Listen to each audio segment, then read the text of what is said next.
So we all use Venmo. We all know of Venmo. We all use it. But did you know that Venmo can be used for more than just paying your friends back? Yep, it's true. Let me introduce you to the Venmo debit card, which lets you spend your Venmo balance in so many ways. You can Venmo anything and everything. Seriously. If you can shop for it, you can pay for it with your Venmo debit card. I can Venmo this mic I'm speaking into, these headphones, the coffee sitting next to me, my workout class I'm going to later, my TV subscription, just freaking everything, okay? You can use your Venmo debit card for everything. It unlocks all new ways to use Venmo. Got paid back for drinks? Use that balance to pay for your Uber ride home. You sold a pair of shoes? Use that balance to buy new shoes. Not to mention, the debit card comes in a variety of vibey colors, so you can pick one that matches your aesthetic, which I love. Venmo everything with Venmo debit card. Visit venmo.me/debit to learn more and sign up today. Venmo purchase restrictions apply. The Venmo MasterCard is issued by the Bancorp Bank N.A. pursuant to license by MasterCard International Incorporated. Card may be used everywhere MasterCard is accepted. How are your kids? You're so sweet. My God, could you deal with her? Not prepared on this day for this kind of sweetness. Having a day that's... I'm having a get back into it day. Okay. You know what I mean? Mm-hmm. Yeah, churn the engines. Because I had a birthday. My son turned 1. Just fucking crazy. Your son is 3.5. 3.5. That's such a cute age. How old is your older one? 4? Gonna be 5. Gonna be 5. And it's like this age where it's like, whoa, like you're a fucking kid with long legs now. Not this cute, like stocky legs, you know? The like chunky. Yes, that's true. The 3.5, you still have it. I sent a video to my husband yesterday of him like across the house. He looked little. He was like in a little position playing with Legos, doing like a little activity. And I sent him a video and I was like, he's still little. Because it's not fun. Yes, because like he's getting big. And there's a lot of times when we look at him and we're like, you're huge. This isn't cool. And then, but yesterday he looked a little for a second. But I bet those moments are like, you know, going away. They're going away. We're starting. Even though we kind of started, right, Miles? Okay. You're an ABR. Always be recording. I like like the natural like thing. Yeah. What if I just transformed into someone who's like, and you're like, talking? Hi. That's how when comedians come on my show, I'm like, make me laugh. And then they don't. No, they don't. The whole thing is like, I'm a sad clown. Right. And they do it almost on purpose. Like, I'm not going to tell one joke. Like, you're not going to break a smile in this hour. There are some that will deliver on the promise, but it's like they have to like be ready for it. And they're not going to disappoint. Right. If they're going on Jimmy Fallon, like they'll get it up for. Not the vibe. But they want to, like Steve Martin, one of the deeply funniest people in the world, just wants to play his banjo. Yeah. What a guy. What a guy. And what a girl. Ugh, what a transition. Okay, professional interviewer. Allison Williams is here. Can I just say, and I saved this compliment for air, that you are gorgeously, divinely stunning and like haven't aged a day. You know when people say that, but like on you, it's like the dictionary. That's so haven't nice. aged a day. High praise. You're making my day. The rest of this interview is going to be so easy. There's so much stuff happening. Like there's, I'm like taut and there's Botox in his forehead. How do you taut? You taut. Oh my God. You like pull some stuff. There's tricks. What do you pull? Like, you pull, you like, okay, well, I talk about this on the podcast. On your new podcast, yes. Which is so exciting. It's a thing. Do we reveal? I'm looking at Jacob. Wait, you're allowed to reveal the pod. No, I'm allowed to reveal. I'm talking about the secret snatch, as we call it. Okay. It's basically hidden in the hair of like every woman everywhere on carpets. They just take like segments of hair from behind here. I'm not going to I don't dare disrupt the situation. Like yes, this exactly. kind of thing? Yeah, that thing. So a hairstylist does it. Yeah. So you need a professional hairstylist to be taught. Or 2 mirrors and a good a really good TikToker. Or a good spouse or partner, whatever your flavor is, so that's your happening. child. Just make sure your child... Can I just tell you about Botox something? Yeah, of course. I don't know how I got targeted for this. And this was right when I'm like I'm still kind of breastfeeding, so I'm not going to do it yet. But I'm kind of like, I'm almost there where I could do it again. Mm-hmm. And I don't know look how. amazing, by the way. Thank you. The fact that there's no Botox in this face is... Well, there's none. And my 11 is starting. Look how many facial expressions you can make. I can't make those. I can make so many.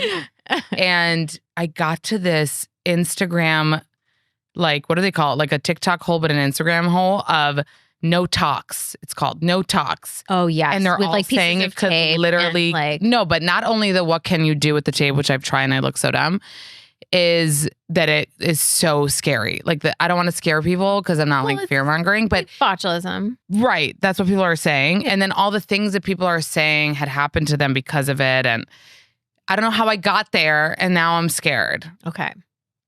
So you I have need a practitioner that you I try. trust? Yes. Yeah. But what these no talks people are saying is that it doesn't matter the practitioner. It could happen to anyone, anytime, any amount. Okay. Yeah. Scary. Oh, that is scary. We're them. Calculated risk. You know what else is scary? Driving. Yeah. Everyone loves that example. Well, it's the constant example. Do you drive? Yeah, all the time. Oh, yeah. It's so dangerous. It's so scary. And I don't really not, honestly. You're not? I'm not. I can say this about myself. I don't think I'm good at it. It's really important to know that about yourself. Like, I really think like every time I get in the mood and I'm like cruising, I'm like, this is fucking fun. I like take off someone's mirror. I'll try to park and I'm that girl. Like, I'm just not good at it. So like I could cruise. If I'm in the suburbs, like I'll cruise. Yeah. I probably won't hit anyone. But if I'm like parking, getting into a tight space. No. I reserved for like a big parking spot. Like I don't do. Could you drive in the city? Yes, but parking is an issue. Like I can especially drive in the city if I'm in a situation where there's going to be some help with the parking. Yeah. Like a parking garage or my husband. Yeah, it's a dream to be like, you know, those girls that are like really good drivers. It's so good. It's so hot. One of my favorite scenes in reality television ever was in The Real Housewives of Salt Lake City. And what's his face was parking. It was a big reveal. We watched someone like painstakingly try to parallel park a Range Rover. And then someone's husband gets out of the car and it was like feminism. You watch Salt Lake. I don't. And like I get yelled at all the time. I know. You love it? Here's the thing. It's the only full franchise I've ever watched in that. Because why? You started it? Because you were like, I'm going to filmed in Salt Lake. And I was like, okay, I watched Secret Lives of Mormon Wives. You watch that real too? Fast. Oh, yeah, of course. I'm almost done with the second season. But then I was like, I need more swig in my life. I need more of this like dirty Coke. Like what's happening culturally in Salt Lake City? And someone was like, honestly, watch Real Housewives of Salt Lake City. And I was like, okay, yes. And I watched it and I was like, this is a masterpiece. It's some of the best television I've ever watched in any genre. Regina says all the time, like it should win like an Emmy. Like it should. This is what we want. Salt Lake City. Yes. That's watch from the beginning. Mormon Wives. I'm actually having a Mormon wife later. Which one? Whitney. Thoughts? Oh my God, exciting. Interesting. Today, she's going to be sitting here. I know. Hopefully she'll be like doing something, you know, doing a leg up, like fucking doing something. Too. I don't know how far in advance. Babe, she was postpartum like a day. She had like a 3-day-old baby and went to like a dinner. I know. Is that okay to ask her? Like I was like, is that mom shaming enough if I'm like... It's not mom shaming to be like, was that when they joked about having a 3-day-old? Did you actually have a 3-day-old? When you were on the bus working on the pole, was it literally 3 days after or was it not? I just was like, I had an emergency C-section, so I was still in the hospital 3 days later. But also my body would have looked at a pole and been like, LOL for like years. Yeah. Still today, if we're being honest. Recovering. No. I just mean like, I'm not going to see a pole and be like, I belong. That should be an accessory. Yeah. Can you like sneeze without a little pee coming out? Yeah, because I didn't have that. I had the C-section. So instead I have like a scar tissue. Oh my God, I didn't realize that's only if you have a... It's not actually pelvic floor. That can happen if you have a C-section. It could have happened to me, but that is not my thing. Why it was emergency? Because his heart wasn't doing well during the labor and it was just like... a very stressful thing. And I had been in labor for about 36 hours. Was it because of that epidural? No, it was just, he just didn't like the stress. Didn't like from the moment I arrived pre-epidural, every time I had a contraction, he just was not, they're supposed to like ride it like a wave, I guess. And he just was not, his heart rate would go down instead of. How stressful was that for you? huge trauma, deeply stressful. Yeah. I realized in that moment that I had thought about the possibility of having a C-section, but I hadn't actually like thought about it. Yeah. I hadn't pictured it, wondered what it was like. I kind of was like, blah, blah, blah, blah, blah. I've never had surgery. I don't want to think about this. And so I didn't. And then there I was being told that this had to happen. And that was just like a profoundly scary moment where I realized like, oh my God, I'm about to have surgery for the first time. Yeah. And this all just feels extremely scary and not what I was picturing. And so at the risk of like really freaking my friends out, I often, when they're pregnant now, I'm like, do you want to talk? Do you want me to like talk you through it? Because no one did that to me beforehand. I think probably because they didn't want to like scare me. Do you wish that you knew more? I think so. Oh, really? Because in the moment where she told me it was happening, I was processing a lot of things at the same time. And one of those things would have been off the table, which was like, what's about to happen to me? What's this going to be like? What does this mean, et cetera? And if I knew the answers to some of those things, I would just be processing like, this isn't going the way I pictured it, or I'm scared, or, this is vulnerable, all of those other things, which is still a lot to deal with. Just would have been nice to have like some of those things off my like. They really stress you out. Like they really need to these doctors need to take lessons, because I feel like when they come around you in that moment where like something's about to go down and you're like, what's happening? They're all just like around you, like looking at you, and you're like a wounded animal on the table. And I preferred not to know. Like I don't know what would have happened if I hadn't had like a vaginal birth, but I didn't want to know all the possibilities, because I feel like for me personally, like I feel like you just need to know what would be better for your mental health. Yes, like if I totally. knew, it's all so dependent on that. But I did try to train my brain to say, this can go a gazillion ways. Mm-hmm.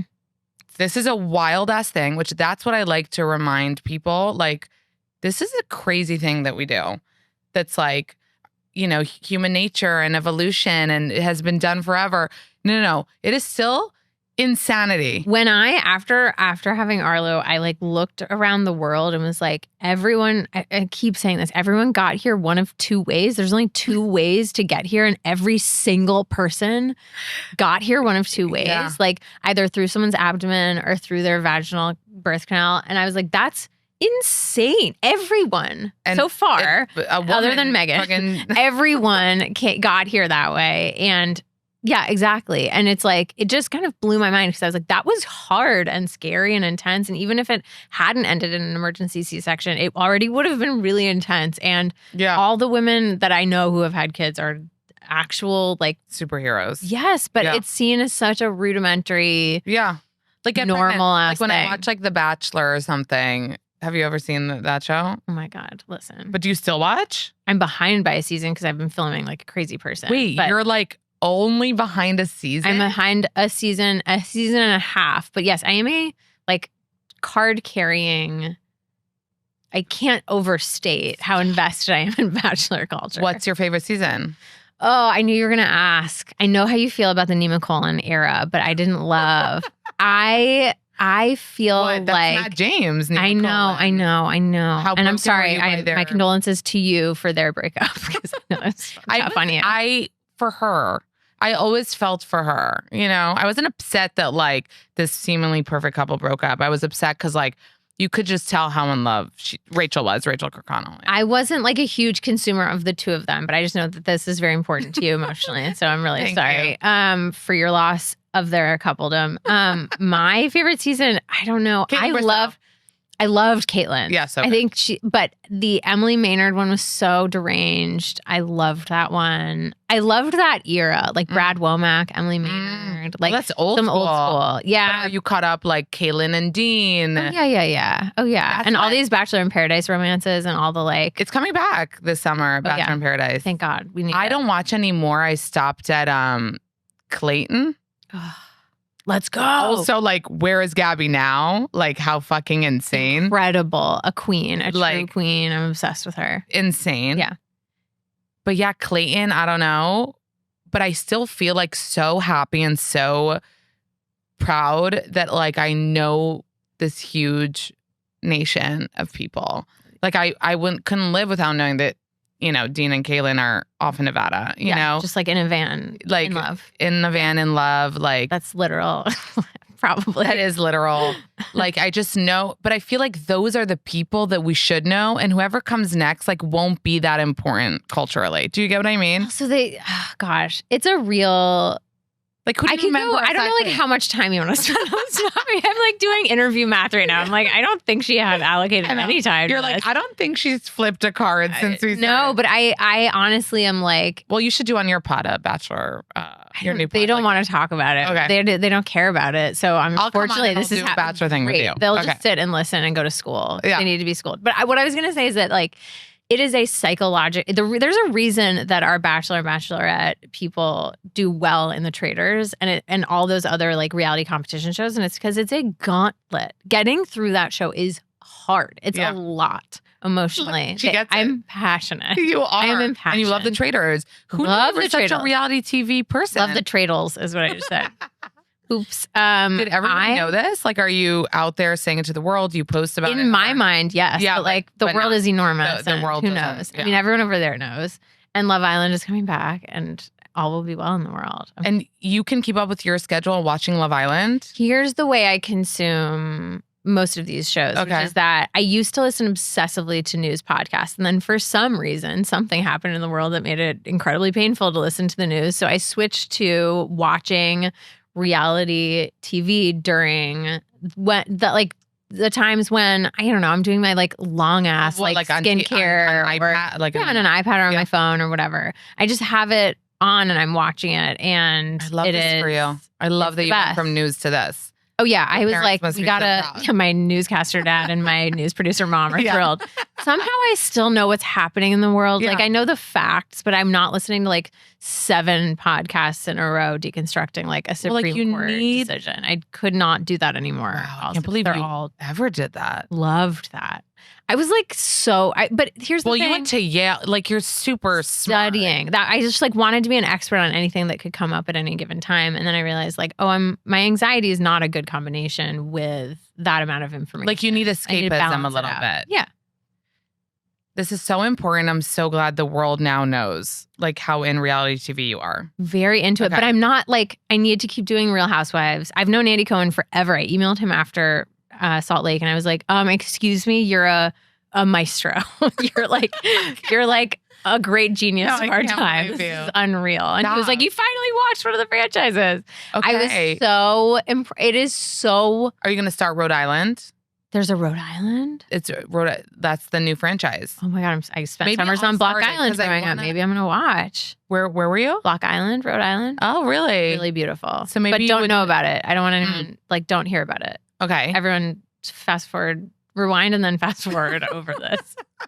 But maybe I'll start this franchise because I like starting from the beginning. Like, I know Salt Lake I wish is that I like did 4 that. seasons or something. It's digestible. When I look at like New York or something, even the pre and the Yeah. early and late era, like that's intimidating. Yeah. Jersey, those are long. Yeah. That takes like a, if I have another kid, which is still TBD, like that would be the like those twilight months of breastfeeding and just like, Oh, wow. that would be the I love how watch you say during that time. TBD, but you also have a plan as to when you're going to watch This the is, show. to be honest, the first time I've talked about this plan, but it's making it like more appealing. I know, you're to be like, I could- TBD, but like when I'm going to be breastfeeding and while like my bottles are sterilizing, like I'll do Exactly. that. Last time I watched Succession, which was like stressful, I'm sure there was like, stress. You know that I haven't hormones gotten going. past the first episode because it stressed me out so much every time that I turned it off, and then I would be like, I have to watch Succession. Turn it on. That whole hospital scene, him coming, going, stopped again. Like, never watched this Succession. It's truly one of the greatest shows I ever know, made. I really- Unfortunately, you Yeah. will have to watch it. Yeah.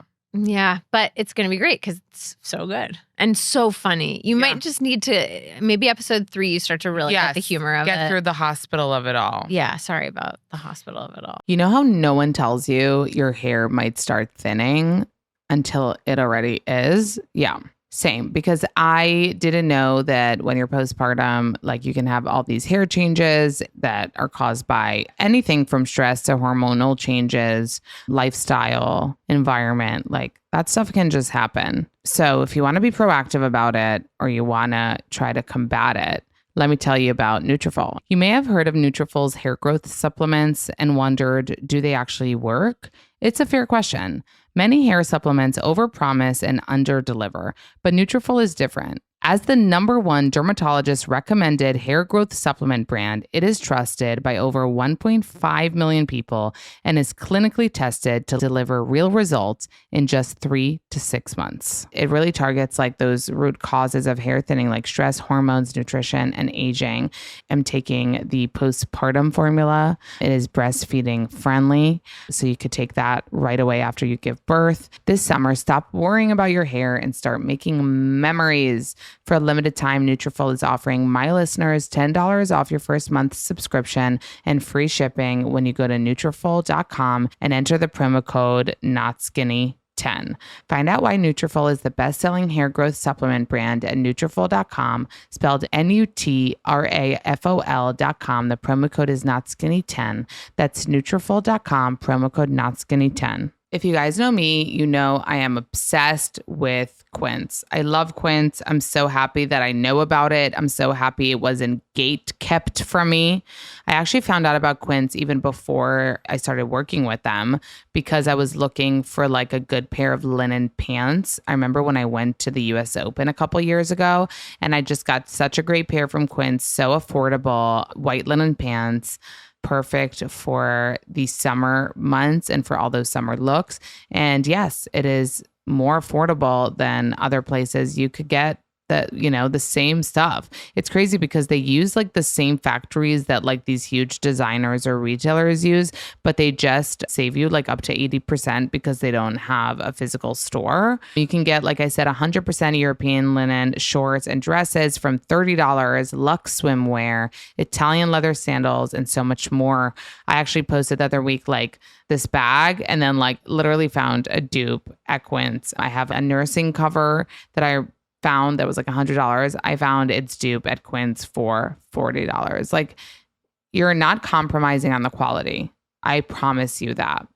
Give your summer closet an upgrade with Quince. Go to quince.com/notskinny for free shipping on your order and 365-day returns. That's QUINCE.com/notskinny to get free shipping and 365-day returns. Quince.com/notskinny. I can't believe my first baby, and no, it's not Noah, it's my dog Leo.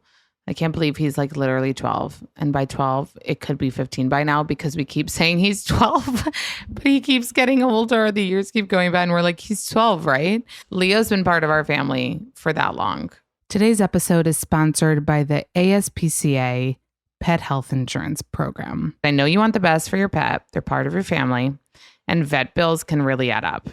That's why you should check out ASPCA Pet Health Insurance. That way you can focus on the care your pet deserves and cover what matters most. The ASPCA Pet Health Insurance Program offers customizable accident and illness plans, making it easier for pet parents to help your pet get the care they need.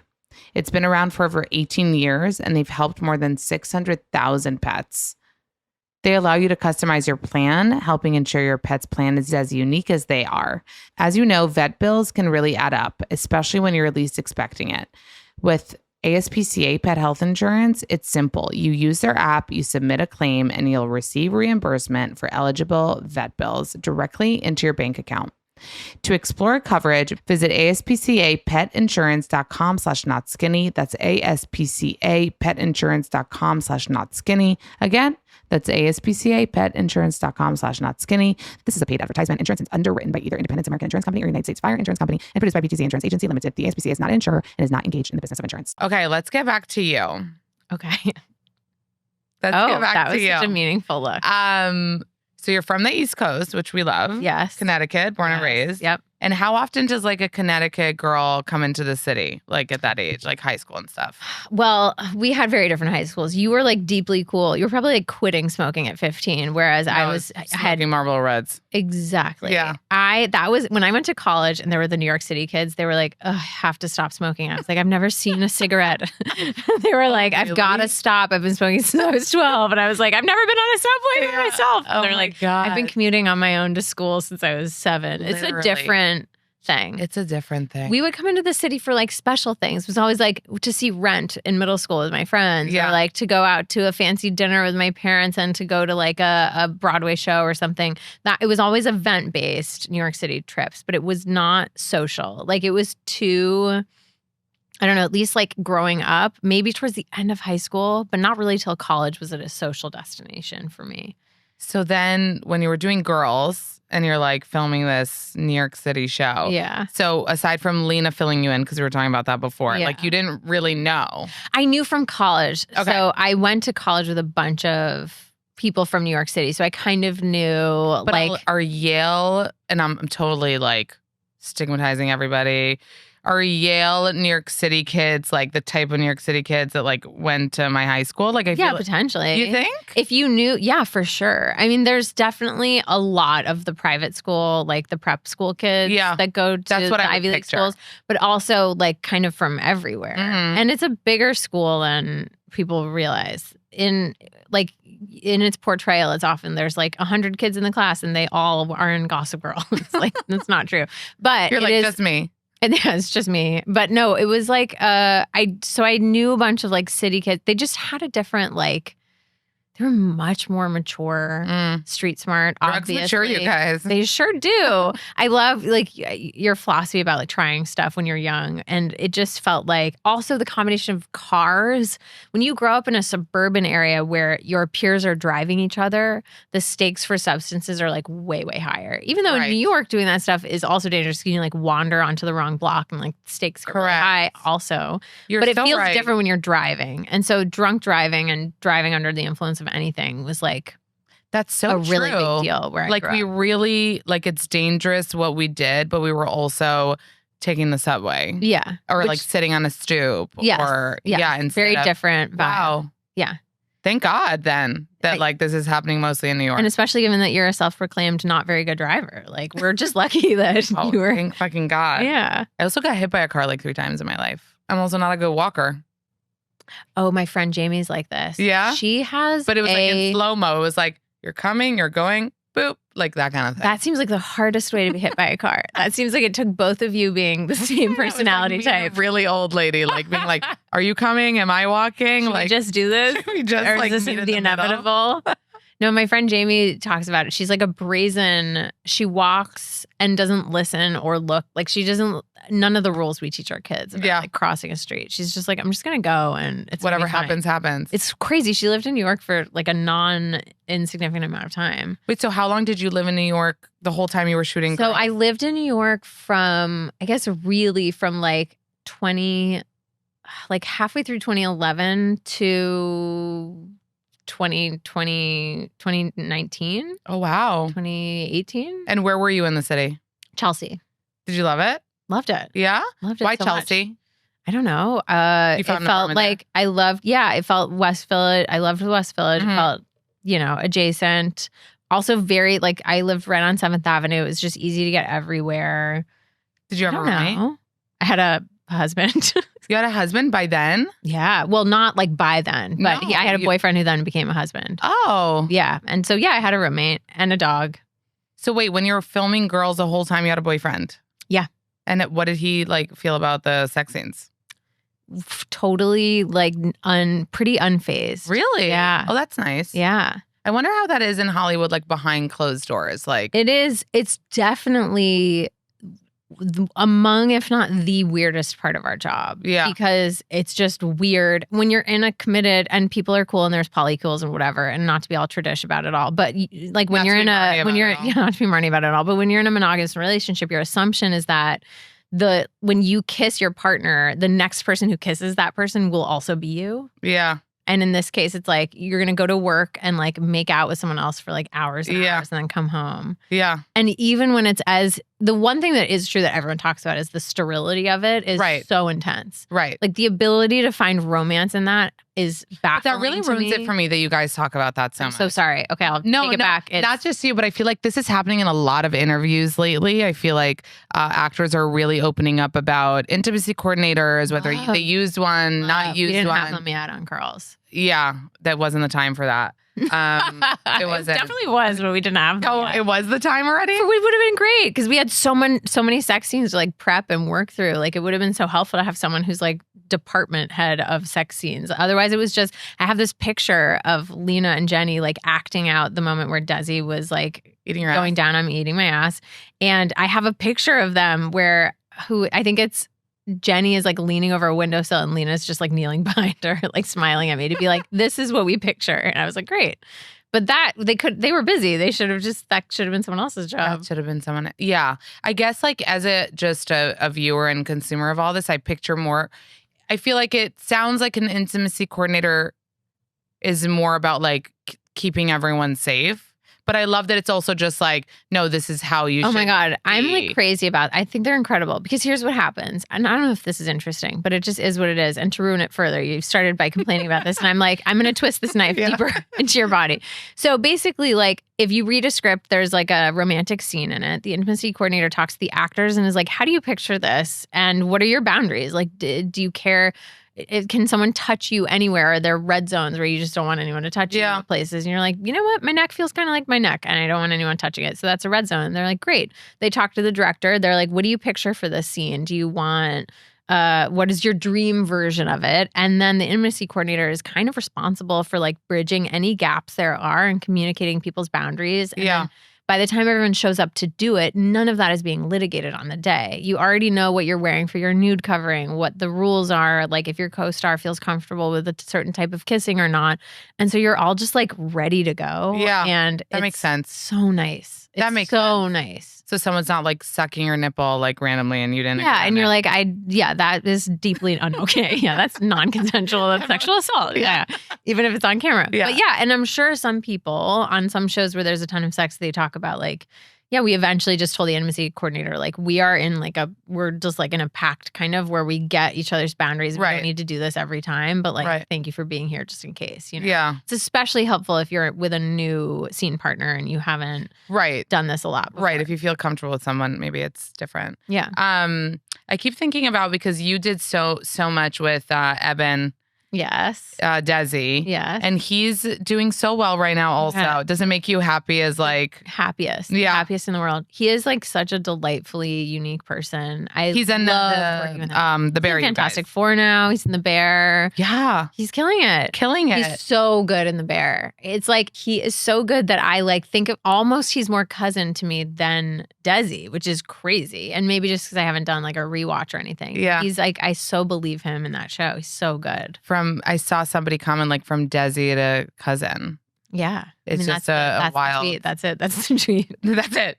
I saw someone comment that. That's it, from Desi to cousin. Yeah. I don't know if you know that like TikTok is wild about girls right now. It's so fun. I do know, not from firsthand, but from people sending me things. No, but like the thing do you know what the number one thing is? No. The number one thing is... I love you have a pink iPhone case. It tracks. It's perfect. Isn't it cute? Mm-hmm. What's your favorite horror movie? Oh, I don't know. Maybe Girls Season 5, Episode 6, when Marnie and Charlie reconnect. No. But this scene, what is that episode called? The Panic in Central Park? Yeah.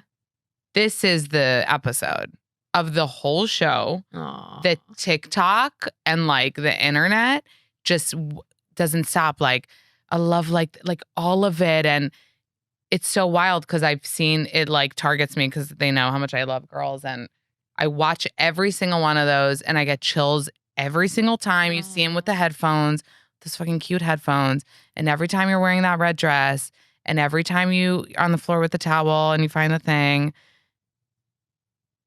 That makes me so happy. Like, I'm like, if I were you, I'd be crying now. Like, I'm almost crying. Are you disappointed that I'm not crying? No, but I'm almost crying. I'm so like, proud. I feel like it's like, so it makes emotional. me so happy that episode was. I was so nervous. Like, it was such a vote of confidence to give me this whole big episode. It was such an act of love from Lena and Richard Shepard, who directed it. I had loved working with up to that point, but I hadn't done a bottle episode. Lena had done them up to that point, and she and Jemima, when they go to Jemima's house, kind of had one as well. And but yeah, and I also hadn't seen Chris since he left the show at that point. So there was this like meta aspect of this like unfinished business. It had nothing to do with pizza, but it was still kind of like we hadn't seen each other. And so that helped inform the kind of dynamic. And then it was just one of those like kind of magical shoots. It felt like we shot a short film in New York that Truly. And it was like just a kind of creative dream experience. And I also feel like it's the episode where people finally kind of got to sympathize with Marnie a little bit.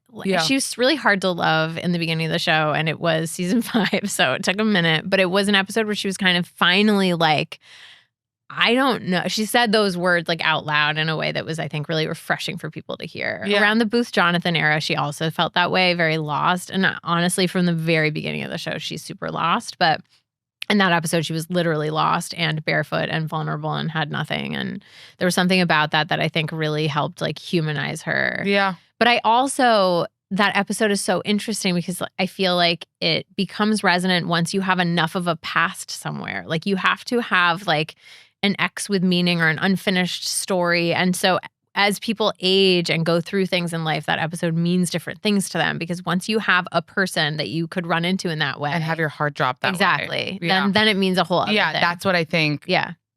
One of the reasons why people are resonating with it because it brings you back to like a moment like that you've had. Yeah. And the fantasy is the beginning of the episode where it's like you're on this like whirlwind date. And yes, there's stuff humming in the background of that, like drug deals, which are obvious red flags, but you're sort of like, whatever. Like Marnie's trying to convince herself that she's a different person and she's non-judgmental. And then by the end, it's like, no, it's not just a hidden red flag. It's not okay. Exciting day, everybody. Simply has launched a new prebiotic soda. You guys know that I love sodas and I love ones that come with a little something extra. It's not just good, but there's a prebiotic in it, right? So Simply Pop is the new juicy soda. There are 5 flavors: pineapple mango, yum yum, lime, strawberry, citrus punch, yum yum, and fruit punch. This is made with real fruit juice. Simply Pop supports gut health, important, and has 6 grams of prebiotic fiber, no added sugar, and is sweetened with Juice's monk fruit extract. This supports immune health with zinc plus vitamin C. Amazing! Simply Pop is flavor that pops. See what all the fizz is about. Simply Pop is the new juicy soda that happens when you combine the delicious real fruit flavors of Simply with 6 grams of prebiotic fiber to support gut health. Go to cokeurl.com/simplypop to find out where you can try Simply Pop. Find Simply Pop and any of its 5 juicy flavors by visiting them online at cokeurl.com/simplypop. That's Coke, COKEURL.com/simply, SIMPLYPOP. I'm a protein powder girly now. Can't believe it. Who am I? Am I Saxon from the White Lotus? No. You don't have to be Saxon from the White Lotus to be wanting to add protein into your diet and realize that it's a huge staple that should be in every meal of yours. What can really help with that is a good protein powder. I'm using Clean Simple Eats. It's so good. It tastes great. And it is grass-fed. No seed oils, no artificial ingredients, third-party tested, non-GMO, and gluten-free. Each serving has 20 grams of protein, okay? And such delicious flavors. Like you could just use the brownie batter one. There's like toasted coconut, vanilla. I even sometimes, here's what I do. I'll have a meal and I'm like, I have a sweet tooth or I feel like I didn't get full enough. I'll even make like a hot cocoa using the protein powder and just hot water. Clean Simple Eats should be your new protein powder to go to. Another one that I love of theirs is their clear protein powder. It looks and tastes like a melted pink Starburst. So basically it's not like a creamy, it's more like a light, like looks like an electrolyte type drink. Okay. But you're still getting those 20 grams of protein in that super light and refreshing drink. Visit cleansimpleeats.com and use my code NotSkinny20 at checkout for 20% off your first order. That's cleansimpleeats.com and the code is NotSkinny20 for 20% off your first order. Link is also in the show notes. If you're listening to my pod, chances are you're a reality TV person. Like, can't look away, need to debrief. Then you need to know, if you don't already, that Hulu is your new best friend. Hulu has everything. I'm talking The Kardashians, The Bachelor. Hulu has reality TV covered. Even the messy stuff you forgot you loved, like Flavor of Love. It is a reality TV time machine meets current chaos, and it's all in one place. If you're like me and you love watching reality TV, Hulu lets you binge new episodes, past seasons, and even current shows as they air. With shows like The Kardashians, The Secret Lives of Mormon Wives, Got to Get Out, Vanderpump Villa, and more. Hulu has got you covered, you guys. If you're into glamour and romance, things are heating up on Hulu. Catch new seasons of Project Runway and Bachelor in Paradise this summer. Coming soon, you're going to be able to watch the all-new reality series, Love Thy Nader, starring the Nader sisters. Plus, don't miss an all-new season of Love Island UK streaming only on Hulu. There's so much great reality on Hulu. It's almost too real. Next time you need your reality TV, go to Hulu.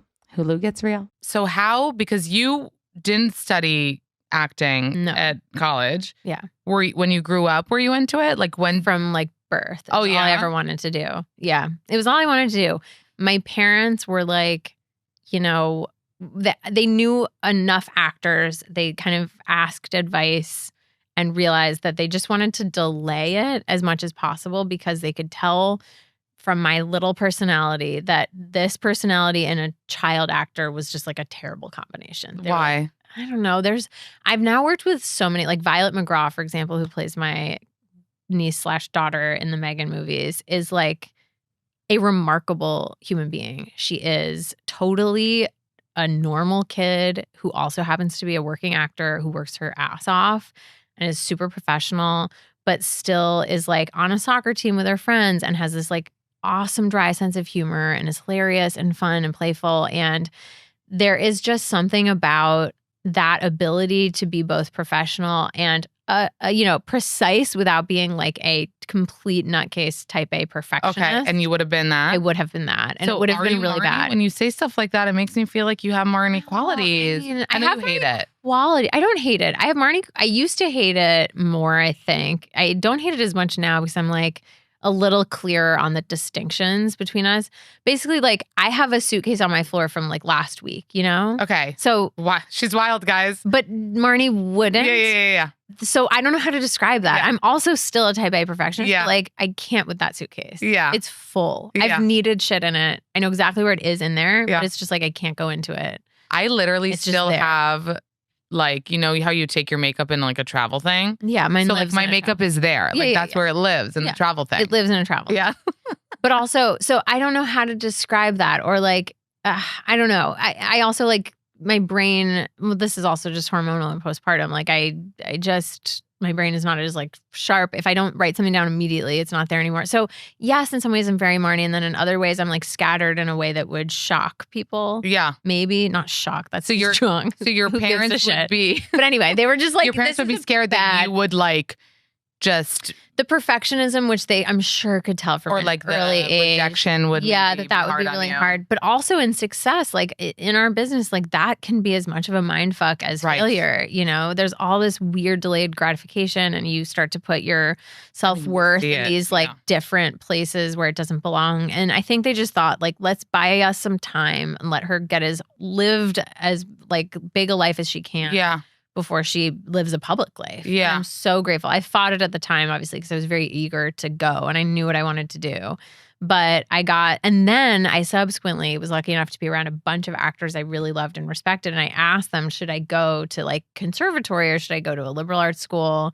I have the incredible privilege of being able to go to college. Like, where should I go? And to a person, they told me to go to college. Not a single actor that I like Meryl Streep and Kevin Kline and Tina Fey. They were all like, go to a liberal arts school. And so that's what I did. Like get an education and then learn other shit. They were like, you have the rest of your life to study acting. Really? Yes. So then you go to school for English. Yes. And then graduate. Or did you do any like acting? I don't know. I was in plays for sure. The most acting-ish stuff I did was that I was in an improv comedy group. And like, I would say technically that really still is kind of my only training, which is crazy because after I graduated, I took a class on auditioning. And then my first audition after that class was for the Untitled Lena Dunham project at HBO.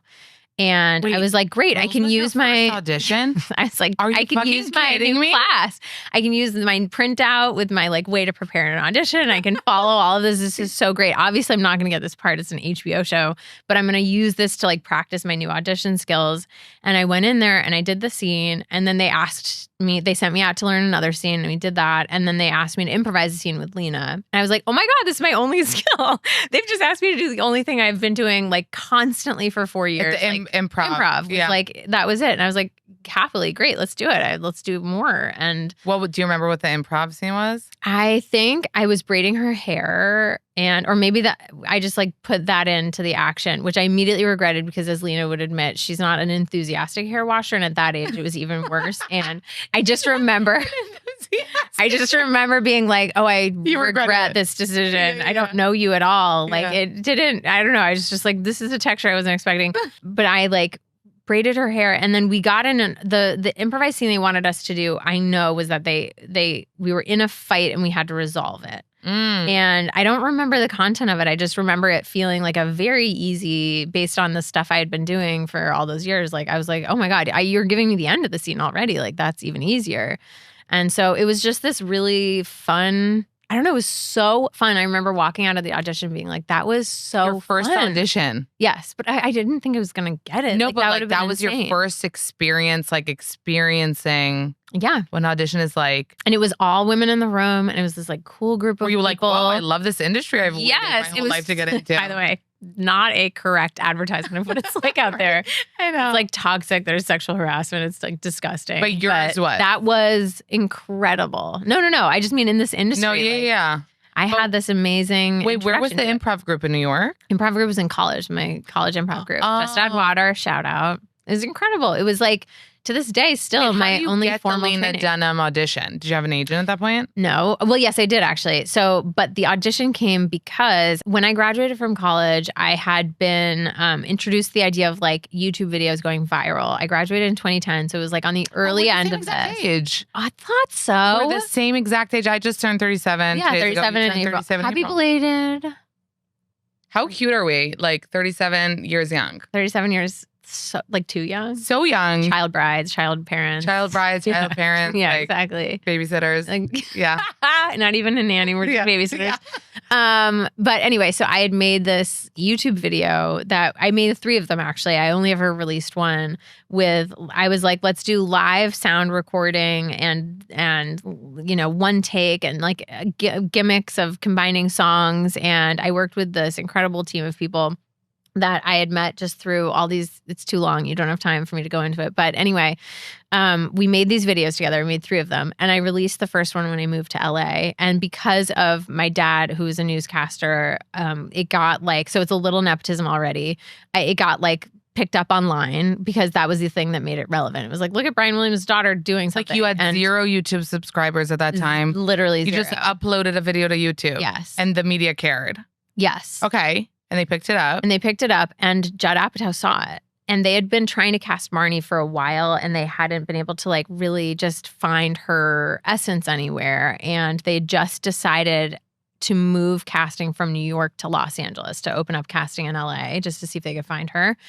And I had also just moved to LA. And so then he reached out to see if I would audition for the show, and that's how that happened. So it was like a combination of YouTube. What is this? Can we find this video today? Yes, it's called. I just rewatched it actually, and it makes You're me proud of it. Yeah, it gives me so much joy. So how do we find it? It's called a Mad Men theme song with a twist because it was the Mad Men theme song but with live orchestra, and then I put Nature Boy, that old jazz standard lyrics on top of it, which fits perfectly. And the guy on the drums is a composer named Jay Wadley, who's now like killing it. And yeah, it's. But you never thought it would like. I mean, we went 3, and I was like, maybe this will be a thing that we do, and the other 2 just never. Because you fucking got girls. The first one was very successful. That's amazing. It's honestly inspiring. It's First of all, I love but it's not a sympathetic. I understand, but it's also like you never know what can happen. Totally, anything can happen. Like our first season promo for Girls, the Ellie Goulding song. Anything can happen. Put yourself out there. Yeah. You never know who's watching, which I also learned. Like, fucking, I didn't know you ever listened or knew the show. You never fucking know. It's true. And look what happened ever since then. I know. That's so amazing. I just want to be clear, though, that like I dropped it in kind of casually, but like the layers to which, because I also imagine if I'm listening to this interview and I am young and want to be an actor. There are so many parts of this that are like unrelatable and very lucky that I had going for me like from the beginning. And I just want to name that because it is. You're so kind. So hard. No, but it's literally like unhelpfully lucky. There's so many layers to the whole conversation around like Nepo babies or whatever. And I'm always like, it starts with the knowledge that like no matter what happened, I was going to be okay. That feeling of like there's no floor there is a floor that I can't fall through is like already changes the way you go for things and that you take chances. Like for me to take a chance was like, I wasn't leveraging everything my family had. Sleeping in your car. No. I still wanted it. I work really hard. I think I do a good job, but I hope so. And I feel super lucky to do this job. But I'm also very aware that along the way, there are just more moments than I can count where, if there's a jump ball between the Huffington Post, like posting the video of my singing and someone they've never heard of who also made an amazing video that exact day, the reason that mine would have gotten posted would probably be because I'm my dad's daughter. And I have no I don't know. I have no delusions about that. I know that that's true. And I just feel like I need to kind of work to earn it in retroactively, I guess. So many actors that are, I mean, your dad, he's a journalist. It's a bit different. Sometimes you have Nepo babies that are childs of actors lived in the business and they have a hard time. They're like, Nepo baby, Schmepo baby. Well, I think what the first thing that comes up often is the sense of like they're trying to take away my work or how hard I work. But it's like that's besides the point. It's like how easy or hard would it have been for you to make it versus someone in the middle of nowhere? Yeah. Like literally with no Justin Bieber connection. was somebody in the middle of nowhere. Yeah. So it could go. Yeah. Yeah. It can work. It can happen. It can happen. It's just like, it's helpful. Not fair. Right. It isn't. It's just not fair. Yeah, but I do understand when the talent is there, like you want people to, acknowledge that. Which you are so fucking talented. That's so nice. That's why you got your fucking first audition. Well, and that just Marnie. happened. That just felt like kismet. Yes, and Judd saw that video and was like, "That's Marnie. That's Marnie. She looks so like she smells." They make there's so many lines in the show about like how clean I am and what I smell like because I think they were looking for someone who just like looked like a Dove commercial or something on the screen. We're just like, oh, there. You know what I was thinking in the Panic in the Central Park episode? That you didn't look like you had a lick of makeup on. I'm sure I did that like no makeup thing. Maybe once I was wet, I didn't. But I don't know. But not a lot today, for sure. You know what pisses me off today in TV and movies? That like, to me, it can't be like this relatable girl at home if I know how your hair is like did right now. You know what I mean? When they do the curls and the like hair up, but like two down. Like, I feel like Girls was one of the shows that like the girls looked like we looked. Yes. Like me and my friends looked. You know what I mean? Yes. Like even if you had a little bit of I had like a bun. It was just not today. I'll be watching a movie and I think it's so good, but I can't get over the fact that she's in full glam and eyelashes. You know what I mean? It's like, tough. Those and things to me. But you know what's really crazy is that doing a messy bun like we would do getting out of bed is so hard. You can never get it twice. Camera. It's so crazy. You can never get it. So because on an episode like Panic at Central Park, I had to have that bun for multiple days. It had to be done by Sherry and it had to be the same every day. So you got to get like a kind of scientifically perfect messy bun, which takes about twice as long as it would do to do like a blowout or a loose wave. It's very mysterious. Ponytails and buns. So after Girls, how long after that was Get Out, which was fucking huge? We shot Get Out, I think, before the winter before the final season of Girls. Wow. We shot Get Out and that was an incredible experience. And also again, a very weirdly charmed experience where it was my first movie and I had first audition for a movie? I did an audition for it because Jordan saw, again, lucky. Jordan had watched Girls and was a fan from Girls, but then also saw me play Peter Pan. And he was like, she'll do anything. He's like, she will. She flew on live television with Christopher Walken as Captain Hook. Like she will happily play an evil white supremacist in this movie. And I was like, you're right, I will. And I read the script and immediately had that. Like, I was like, this movie is gonna be huge. This movie is it's one of those movies that like everybody saw, which must feel so good. You know, it's like because a Gen Zer has seen it. My mom has seen it. It's one of those movies that's not like, oh no, you should really no. Everybody has seen this movie, and you were perfect in it, which I don't know if it's a compliment. Tough. I take it as I was like, I want her to be as evil as she possibly can be. I need to do it myself. I was like, I want her to be the worst of me in the world, the broader sense of me. Luckily, I don't have anything in common with her. I can say that with pride, but other than, demographics and I guess biology. But I think the challenge of making Rose as like innocent and trustworthy in the beginning, and then evil and devoid of humanity by the end was something I was so excited to do, and I felt so honored to be part of that movie. And it was just like a great. It was Blumhouse and Universal, and it felt like this incredible creative experience that just felt dreamy from the start. And then we had this amazing life, and people still talk to me about it, and it's just.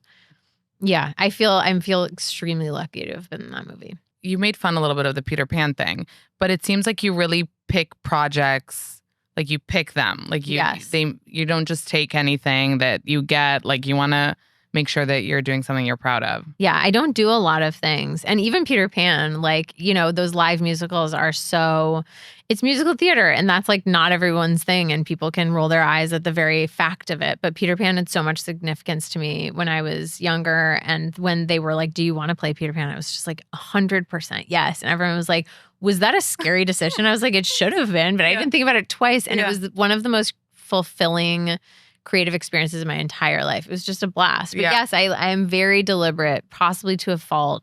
I just like to think about things from every single angle, every movie that I do. Yeah. And the dream, what Get Out did for me was it knocked the Marnie loose from me a little bit, which was really hard to shake for all those years. But then it also introduced me to the thriller genre, where you're able to deal with a psychosocial issue that is being broadly thought about or worried about or talked about in a way that is campy in the case of Megan, or funny in a dark way in the case of Get Out. You can take race and put it in this genre, and suddenly it's possible to have a much more nuanced, interesting conversation than the ones we'd been capable of having at that point.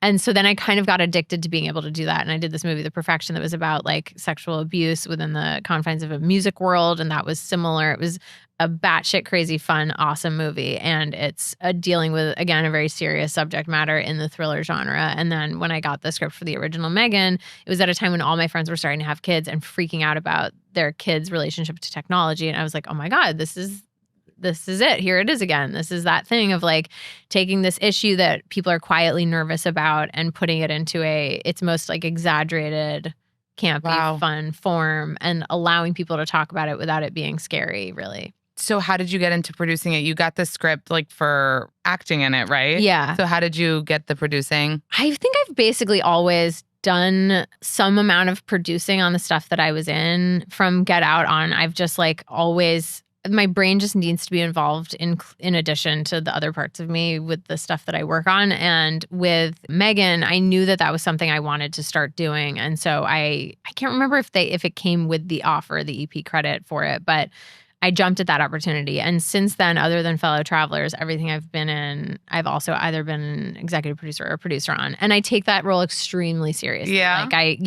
There's no amount of it that I don't want. I'm always asking to be added to email threads. There's something wrong with me. I'm add me to the thread of the post schedule. I'm also like that. All of it. I'm not on the thread. Triggering. I need to see. Screenshot it to me then. Show me what you talked about. No, I need to be on it. I need to know everything that's happening. Oh my God. You're so type A. So type A. But I also Do you want to direct and do more? Or producing is where I'm loving this combination, because the way it feels for me is almost it's weird because every department has a department head on a set. And technically I would say directors are the department head for the actors, but not exactly. And so the way it started to happen on the Megan movies is that I kind of felt like the department head for the actors. So not only was I at the production meetings for producery things of, I don't know, just the normal stuff that comes up in a production meeting or on a tech scout or whatever, casting, previs, department head hiring, all of that stuff, and then through all of post. But I also felt like I was there as a representative of the actors, and I could help liaise with the actors and be like, okay, guys, here's what's going on. And it's just a role that I started to really love. And everyone else is so busy with other things. And it was something I felt like no one really was doing. And so that's kind of how I see it's like, if you're number one on the call sheet, you have a responsibility. You set the example from the top, no bullshit. Just keep the vibes happy. If there's any kinks in the system, you figure out where they are, you work them out. And I absolutely love it. And then the post side of it, the editing, post-production, polishing up of a movie, and then the how to release it into the world and all of that, I just absolutely love as well. So I just love the whole thing. I feel love so that. lucky. It does sound really fun. And for You would like it, I think. I feel like I know you really well. I think you would love it. That's why I was like, I would like that. Yeah. And by the way, this is very similar to that. So with podcasting, there's all the preparatory stuff you do, like scheduling, ad sales, all the art, coming up with the tone and the vibe, like your teases and all of that stuff, keeping it all in the same world. Mm-hmm. And then you have to edit it, and you probably do 2 rounds. And then, or maybe at this point they know what you like and you don't have to. You have a visual component that's even more complicated, and the social, like it is very similar, except it's happening so much more quickly. And it's like you're releasing a movie like very frequently, which is a lot. Are you so excited for the world to see Megan 2.0? I'm so excited. This movie is so and it's coming out fun. Like June 27th. Is this a movie we have to see in the movie theater? It's so annoying. Everyone says that because like we really love like people continuing the trend of going back to the theaters. Right. I would say yes. Like for anyone who saw the first one in the theaters, I don't think they'll take any convincing that like this is a super fun experience in a movie theater. I just want to tell you that like, even if you think you know what this movie is going to be like based on the trailers, and the trailers released the second trailer the other day. It's exactly. It's crazy. Somehow that's all one movie, and it is such a fun ride. Like from the moment the movie starts, you're on a ride, and it is something. There are laughs and surprises and things that I would not want to experience alone at my house, knowing that I could be experiencing it with other people, because the rippling. Like I watch. When you test a movie, you get footage as a producer of the audience watching the movie. And I always watch that. I love to watch. It's like that. Remember with Paranormal Activity when they first promoted it, you'd have like the shots of the audience like throwing up and leaving the theater and fainting and stuff. Oh my God. So you can watch the audience watch the movie. And it is so fun to be like, I can feel this joke crusting. And, the audience's allegiance is here. And now I'm feeling it shift. Like the movie is so fun. I'm so excited to see it. No, I did not get a sneak peek, you guys. No one's seen it yet. No one's seen it. No one's seen it. So excited to see it. Also, Allison, pod dropped already or just teaser dropped? Not yet, just teaser. Okay, Landlines. Tell me why Landlines. Because that's where our friendships were built, on Landlines. They were. I know. Did you have the see-through phone where you could see all the like I didn't have a see-through phone. I didn't have my own phone. I didn't have my own line. The eye roll you just gave Even me. I have my own line. No, but my parents were like, you're just not, we don't trust you with that. Stop. And they were right. They shouldn't have. So that's how you met your 2 friends that are doing this with you. I met Hope when we were born because our moms grew up together in that town. And then we met Jamie in kindergarten when she joined our school. And so way before Landlines. But our friendships were like forged in like a conference call. But yeah, so it was like, it felt, when I got pregnant, I don't know where you were in your friend order of having kids, but I was among the last. And I was like, the huge upside to this is that I have at my fingertips these like full experts that I can just be like, what is a doona? And then like 7 people would respond and be like, you need it, don't ask questions. I'll show you how to fold it. Did you love it? Loved. Are you kidding? No, it's suburban people. Oh, yeah. Yeah. And then I got in, I was like, I don't know what to do. Oh, you guys were working with like an apparatus. Also, like that Lenny's really big. He grew out of it in like 7 seconds. He looked way too big for you. It's like when they're little, and the other really squishy. We traveled the globe like a ton in Arlo's first life. And it is a godsend. I'm not paid by them. I wish. They don't did send you one for free. They sent you one for free. Oh, they did. I thought you. Oh no, this was registered. We need this thing, but I didn't know. I was like, what are all of these? What is a bassinet versus a crib? And they were able to just like it was like having ChatGPT who can make references. Like, remember when you had this in your room? It's like this, but for this. How do you decide to start a podcast when you're so busy? You just wrapped Regretting You, which is another Colleen Hoover novel, which everyone's obsessed with everything she does and writes. Yes. How you fit in a pod? We we recorded the podcast episodes in the fall of last year. And then because I first shot a little independent film called Kill Me in Utah. And then I shot the additional photography for Megan. And then I shot Regretting You by the Colleen Hoover adaptation.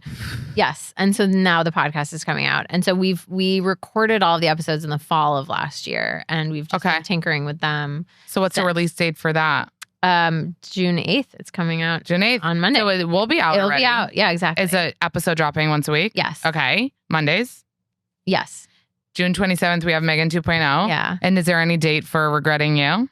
October 24th. Okay. That's not too far away. It is not too far away. I'm so excited. Way, way too soon. It's like so soon. Because you're going to be press tour.